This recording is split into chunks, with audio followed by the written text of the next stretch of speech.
राधे कृष्ण। आप सभी को अपरा एकादशी की हार्दिक शुभकामनाएं। ज्येष्ठ मास के कृष्ण पक्ष में आने वाली एकादशी अपरा एकादशी कही जाती है। अपरा शब्द का अर्थ है जिसकी कोई सीमा ना हो, यानी कि इस दिन किया गया जप तप व्रत और दान अनंत गुना फल देने वाला होता है। इस बार ज्येष्ठ के महीने में कुल 4 एकादशी व्रत पड़ने वाले हैं।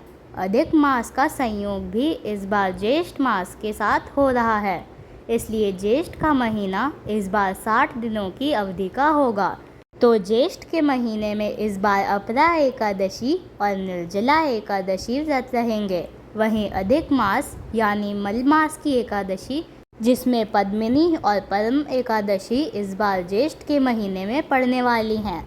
आज की इस वीडियो में आप जानेंगे अपरा एकादशी की तिथि और शुभ मुहूर्त के बारे में। एकादशी और द्वादशी कब से कब तक रहेगी और व्रत पालन का शुभ मुहूर्त कब से कब तक रहेगा।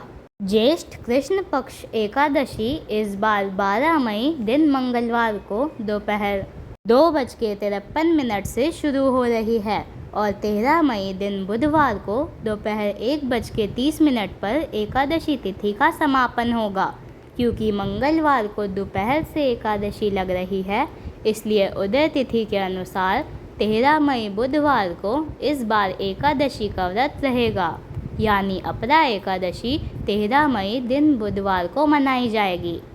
व्रत की तिथि को लेकर अक्सर लोगों में असमंजस हो जाता है कि किस दिन व्रत रखना सही रहेगा। तो इस बार आप सभी को 13 मई दिन बुधवार को ही व्रत रखना चाहिए। द्वादशी तिथि 13 मई दिन बुधवार को दोपहर 1:31 से शुरू होगी और 14 मई दिन गुरुवार को सुबह 11:20 पर द्वादशी तिथि का समापन होगा। द्वादशी तिथि लगते ही हरिवासर का समय भी शुरू हो जाएगा।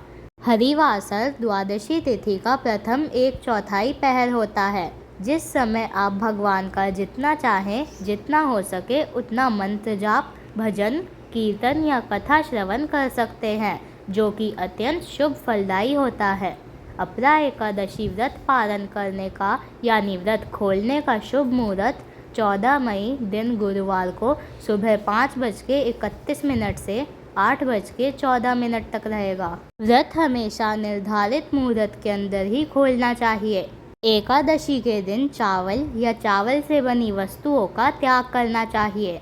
साथ ही इस दिन नाखून, बाल इत्यादि काटने या तुलसी के पत्ते तोड़ना भी वर्जित होता है। तो भगवान के भोग के लिए एक दिन पहले ही तुलसी जी के पत्ते तोड़कर रख लेने चाहिए। मंगलवार को क्योंकि एकादशी भी लग रही है, इसलिए एकादशी लगने से पहले तुलसी जी में जल डालकर आप तुलसी के पत्ते तोड़ सकते हैं और एकादशी के दिन अपनी सामर्थ्य के अनुसार दान करना अत्यंत शुभ फलदायी रहेगा। गोस्वामी तुलसीदास जी ने भी दान के महत्व को बताते हुए कहा है कि पंछी के पिए घटे ना सरिता नीर, दान दिए धन न घटे जो सहाय रघुवीर। यानी जिस प्रकार पक्षियों के पानी पीने से नदी का जल कम नहीं होता, उसी प्रकार यदि भगवान का आशीर्वाद आपके साथ है तो दान देने से आपके धन के भंडार भी कभी खाली नहीं होंगे। एकादशी के दिन विधि पूर्वक श्रद्धा के साथ व्रत रखकर द्वादशी तिथि को शुभ मुहूर्त में व्रत का पालन भगवान को अर्पित किए गए प्रसाद को ग्रहण करके करना चाहिए। यह थी आज की वीडियो। उम्मीद है जानकारी आपको पसंद आई होगी। अगर अच्छी लगी हो तो वीडियो को लाइक ज़रूर कीजिएगा। धन्यवाद।